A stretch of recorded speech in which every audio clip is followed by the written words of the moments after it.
So like, you know what the sport needs? Because we were in love with it. We were like this, but we were martial artists. We were like, the sport needs some billionaires who just throw a ton of money at it and just get it huge. And then the Fertitta brothers come along, billionaires with a ton of money who are huge fans of the sport, just love the sport. So then they buy the UFC for like $2 million, which is probably the greatest purchase ever, except they were $40+ million in the hole when they financed the Ultimate Fighter. And then that was 2005. And then this one fight takes place with Stephan Bonnar and Forrest Griffin on television. It's so wild and so crazy that millions of people start tuning in. The sport's born. Then you have Chuck Liddell, who was the champion at the time, who was the most fan-friendly champion you could ever have, just a fucking berserker, with just a psychopath with a fucking head tattoo and a mohawk, crushing people. In his prime, he was the perfect poster guy for the UFC because he was just smashing people and then throwing his arms back like rah, in a cage. It was nuts. I'm sure you've seen a lot of Chuck Liddell fights, right? Yeah.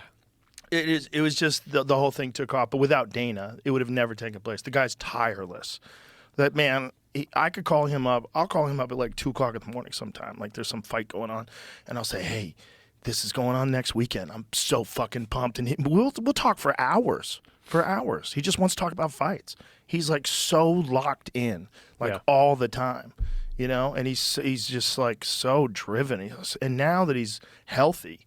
Like, oh my God, he's got what Gary Brecka's done for him is incredible. He lost all this weight, got super thin, real fit, super healthy. He doesn't fuck around with alcohol anymore. He just eats healthy food. He looks great. Now he's got even more energy. Yeah. It's incredible. Well, we're lucky to have some of it. Yeah, we are. And you know what? We're also lucky that you got into jiu-jitsu. Because I think that had an effect on you.